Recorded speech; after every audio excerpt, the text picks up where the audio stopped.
네, 오늘 마가복음 10장 28절에서 34절까지 보겠습니다. 네, 28절부터는 31절까지 지난 이제 금요일 날 말씀을 드렸었는데 한 번 더 이제 언급을 드리겠습니다. 이제 부자가 천국에 가는 것이 낙타가 바늘귀 통과하는 것이 더 쉽다라는 거예요. 예수님의 가르침은. 왜냐하면 부자 청년이 찾아와서 예수님께 내가 어떻게 하여 영생을 얻겠습니까? 라고 구하였고, 예수님은 그 부자 청년에게 있는 것을 다 팔아서 가난한 자에게 주라. 그리고 나를 따르라 라고 하셨습니다. 그랬더니 이 청년이 근심하여 갔다 라고 했습니다. 그리고는 질문하는 제자들에게 이렇게 가르쳐 주신 거예요. 낙타가 바늘길 통과하는 것이 부자가 천국 가는 것보다 쉽다라는 거예요. 그렇게 가르치시고는 이제 하나님은 모든 것을 하실 수 있다. 구원의 주권은, 구원의 주도권은, 구원의 모든 것은 하나님이 하실 수 있다라고 예수님이 가르치셨는데, 베드로가 그에 대해서 질문을 합니다. 우리가 모든 것을 버렸습니다. 주님을 따르면서 모든 것을 버렸습니다. 그러니까 예수님이 가르치십니다. 진실로 너에게 이르노니 나와 복음을 위하여, 예수님과 그 복된 소식을 위하여 집이나 형제나 자매나 어머니나 아버지나 자식이나 전토를 벌인 자는 이라고 합니다. 그러면 30절에 현세에 있어서 집과 형제와 자매와 어머니와 자식과 전토를 100배나 받되 박해를 겸하여 받고 내세의 영생을 받지 못할 자가 없느니라 라고 예수님이 가르쳐 주십니다.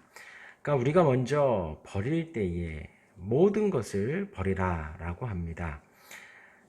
집도, 재산도 버리라는 거죠. 형제, 자매, 친구들 버리라는 것입니다. 어머니와 아버지, 자식들에 대해서 버리라고 하시고 전토에 대해서 버리라고 합니다. 그런데 이제 사도 바울의 또 예수님의 그 성경의 가르침을 보면 아내를 사랑하라 그랬고, 남편을 복종하고 순종하라 그랬고, 자녀를 노엽게 하지 말고 하나님과 사람에게 사랑받도록 책임감 있게 신앙으로 가르치라고 성경은 말씀을 하시는 거예요. 그런데 버리라고 또 하시고 이렇게 사랑하고 키우라고도 하십니다. 하나님이 우리에게 맡겨주신 아내나, 저에게는 아내나 자식들이 있고 또 남편과 자식들이 있습니다. 하나님이 우리에게 이 땅에서 맡겨주셨기 때문에 우리는 충성을 다하고 최선을 다해서 맡겨주셨으니 책임을 다해야 하는데, 언제나 순서는 하나님이 먼저라는 것이죠. 하나님을 사랑하고 하나님을 복음을 위해, 주님과 복음을 위하여 사는 것이 먼저라는 거예요. 왜냐하면 우리 사람의 마음은 한계가 있기 때문에 두 마음을 품을 수가 없다라는 거예요.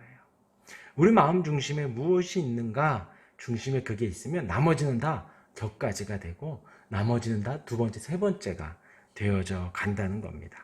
사람의 마음은 두 마음을 품을 수 없기 때문에 우리의 마음의 중심에는 먼저 주님이 있어야 되고 먼저 복음이 있어야 된다는 거예요. 그리고 그 안에서 자식을, 아내를 사랑하고 남편을 복종하고 자녀를 노엽게 하지 않고 자녀가 하나님과 사람에게 사랑받도록 키워가는 것이 우리 마음 안에 하나님이 있고 난 후에 있어야 된다는 거죠. 그런데 이제 그렇지 않은 건 우리가 많이 알 수 있을 것입니다. 하나님이 두 번째가 되고 아내가 먼저가 되고 남편이 먼저가 되고 자식들이 먼저가 되고 혹은 노후가 먼저가 되고, 사실 요즘은 그러기도 해요. 왜냐하면 자식이 너무나도 귀하다고 하니까 그렇게 되기도 하는데, 우리 주님은 그렇지 말라는 거예요. 주님을 위해서, 복음을 위해서 다 버리라는 것입니다. 그러면 이 현세에서 집과 형제를 받고 자매와 어머니와 자식과 전토를 100배나 받는다는 거예요. 이것이 무엇일까 제가 좀 고민을 좀 많이 했습니다. 그런데 예수님이 그러시죠. 밖에서, 저 밖에 당신의 어머니와 형제들이 와 있습니다. 그러니까 예수님이 단호하게 말씀하십니다. 저들은 나의 형제와 자매와 모친이 아니다. 지금 가르침을 받고 있는 거기에 있는 그 사람들을 향해서 내 형제와 자매와 모친이다 라고 하는 거예요. 우리 주 안에서 주님이 그 보혈로 한 형제 자매 삼아주셨어요. 한 가족이라고 삼아주셨습니다. 권사님이 어머니가 되고 여기 계신 분들이 형제와 자매와 모친이 되는 거예요. 그러면 이 말씀이 맞게 되는 거거든요. 형제와 자매와 어머니와 자식과 전토가 100배나 더해 주신다는 거예요. 100배나.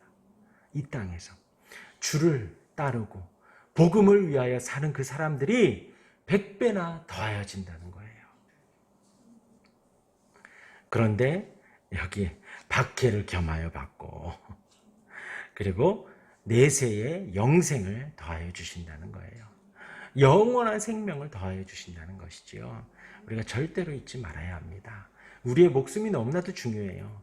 이 세상 모든 것을 다 얻어도 목숨을 잃으면 아무 소용이 없거든요. 영생을 놓쳐버리면 아무 소용이 없어요. 이 땅에서 아무리 편안하게 살고 아무리 부하게 살고 자식들이 말을 잘 듣고 아무리 형통한다 한들 영생을 놓쳐버리면 다 놓쳐버린 겁니다. 그러나 하나님이 주님을 위하여 모든 것을 버리면 이 땅에서 100배를 더하여 주시고 박해를 겸하여 받고 내세의 영생을 주신다. 그리고 나서 32절의 가르침이 또 한 번 이어집니다. 예루살렘으로 올라가는 길에 예수께서 그들 앞서 서서 가신다라고 해요.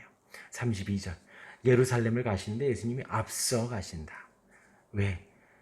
이 앞서 올라가는 길에 그들 앞에 서서 가시는 것이 왜 이렇게 32절에 나와 있느냐? 그 다음에 예수님이 당할 일들이 무엇이냐면 대제사장들과 서기관들에게 넘겨지고 죽이기로 결의당하고 능욕당하고 침뱉음 당하고 채찍질하고 죽일 것이라는 일들이 예견되어 있는데 예수님이 앞서 가시는 거예요. 예수님은 그 고난의 길을 가시는데 결코 주저하시거나 망설여 있거나 가만히 있지 않으셨어요. 수동적이지 않았다는 거예요. 자발적으로 능동적으로 그 고난의 길을 당당하게 가셨다는 거죠. 그런데 제가 지금 계속 말씀드린 게 고난의 길을 능동적으로 가신 이유가 뭐냐면 34절 마지막에 그는 3일 만에 살아나리라거든요. 예수님의 제자들에게 계속해서 가르치시는 것은 고난과 능욕과 채찍과 죽일 것에 대해서만 가르치신 것이 아니라 3일 후에 살아날 거다라는 것까지 완벽하게 가르치신 거예요. 그렇기 때문에 지금 예수님이 마가복음에서 3번째 가르치시거든요. 예수님은 슬픔과 어려움과 희생과 비움과 죽음에 대해서 되게 슬프게 가르치신 것이 아니에요. 절대로 그게 아닙니다. 3일 만에 살아날 거야, 다시 살아날 거야 가르치시면서 승리와 부활과 소망과 영생에 대해서 권능 있게 힘 있게 가르치신 거예요. 그렇기 때문에 32절에 예루살렘으로 올라가는 길이 먼저 앞서 가실 수가 있는 거예요. 이 길이 고난의 길이 아니기 때문에, 이 길이 죽음의 길, 어려운 길이 아니기 때문에 승리하고, 이 길이 소망이 있고 권능과 영생이 있기 때문에 그 길을 앞서가고 그 길을 당당하게 지금 3번씩이나 당당하게 권능 있게 가르치실 수가 있는 겁니다. 그런데 제자들 입장에서는 그 죽으심만 보이거든요.